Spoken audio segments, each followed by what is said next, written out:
আজকের শিশুরা আসলে গিনিপিগ। তারাই প্রথম প্রজন্ম হিসেবে স্মার্টফোন নিয়ে বড় হচ্ছে। নতুন গবেষণা অনুযায়ী সেটা কিন্তু মস্তিষ্কের উপর মারাত্মক প্রভাব রাখতে পারে। কিন্তু এর কারণ কি? এর কোনো প্রতিকার আছে কি? টেলিভিশন যখন থেকে আমাদের বসার ঘরের দখল নিয়েছে তখন থেকেই শিশুদের বিকাশের ক্ষেত্রে স্ক্রিন টাইমের প্রভাব নিয়ে চর্চা চলছে। কিন্তু আজকাল চারদিকে পর্দা ছড়িয়ে রয়েছে। আজকের স্মার্ট ডিভাইসগুলি টেলিভিশনের তুলনায় অনেক বেশি নিবিড় অভিজ্ঞতার স্বাদ দেয়। এক সাম্প্রতিক গবেষণার ফল অনুযায়ী মাত্রাতিরিক্ত স্ক্রিন টাইম বাবা মা ও শিশুর মধ্যে ভাবের আদান প্রদানে বাধা সৃষ্টি করে। শিশুরা যত বেশি সময় ধরে পর্দার দিকে তাকিয়ে থাকে তাদের কথা বলা, কথা শোনা ও সংলাপের প্রবণতা ততই কমে যায়। সেটা তাদের মস্তিষ্কের জন্য খারাপ, কারণ কগনিটিভ, সামাজিক ও সাক্ষরতার ক্ষেত্রে দক্ষতার জন্য ভাষার ভূমিকা অত্যন্ত গুরুত্বপূর্ণ। খুব কম বয়স থেকে তা আমাদের মস্তিষ্কের বিকাশ নির্ণয় করে। অস্ট্রেলিয়ার গবেষকেরা 200 শিশু বেছে নিয়ে প্রথমে 12 মাস থেকে 36 মাস বয়স পর্যন্ত তাদের পর্যবেক্ষণ করেছিলেন। তারা প্রত্যেকটি শিশুর জামায় বিশেষ রেকর্ডিং ডিভাইস লাগিয়েছিলেন। তার মাধ্যমে শিশু ও তাদের বাবা মায়ের কণ্ঠ ধারণ করা হয়েছে।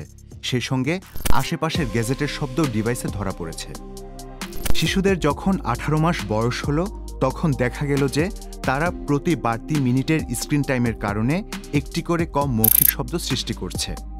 2 বছরের মধ্যে শিশুরা সাধারণত আরও জটিল সংলাপ শুরু করে দেয়। এই গবেষণায় অংশ নেওয়া শিশুরা 2 বছরে পা দেওয়ার পর দেখা গেল যে প্রতি 2 মিনিট স্ক্রিন টাইমের কারণে তাদের সঙ্গে তাদের বাবা মায়েদের একটা করে গোটা সংলাপ বাদ পড়ছে। তবে 3 বছরের মাথায় সবচেয়ে গুরুত্বপূর্ণ প্রভাব চোখে পড়ল। সে বয়সের মধ্যে তাদের স্ক্রিন টাইম ছিল দিনে গড়ে 3 ঘন্টা, অর্থাৎ প্রতি মিনিটের স্ক্রিন টাইমের কারণে তারা বাবা মায়েদের কাছ থেকে প্রায় 7টি করে কম শব্দ শুনছে। প্রতি মিনিটের স্ক্রিন টাইমের কারণে শিশুরা নিজেরাও 5টি করে কম শব্দ সৃষ্টি করছে। সেই সঙ্গে বাবা মায়েদের সঙ্গে একটি করে সংলাপও কমে গেছে।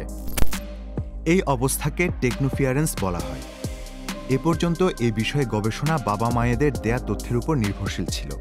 এই প্রথম দীর্ঘ সময় ধরে সরাসরি শিশুদের কাছ থেকেই নির্ভরযোগ্য তথ্য সংগ্রহ করা সম্ভব হলো। অনেক মানুষ, বিশেষ করে কর্মরত বাবা মায়েদের কাছে স্মার্টফোন শিশুদের শান্ত রাখা ও তাদের মনোরঞ্জন করার হাতিয়ার মনে হতে পারে। কিন্তু সাম্প্রতিক গবেষণার ফলাফল অনুযায়ী এই মনোভাবের দীর্ঘমেয়াদী প্রভাব সমস্যা সৃষ্টি করতে পারে। এখানে ভুল বোঝাবুঝির কোনো অবকাশ নেই। আজকালকার শিশুদের অবশ্যই ডিজিটাল ডিভাইসের ব্যবহার শিখতে হবে।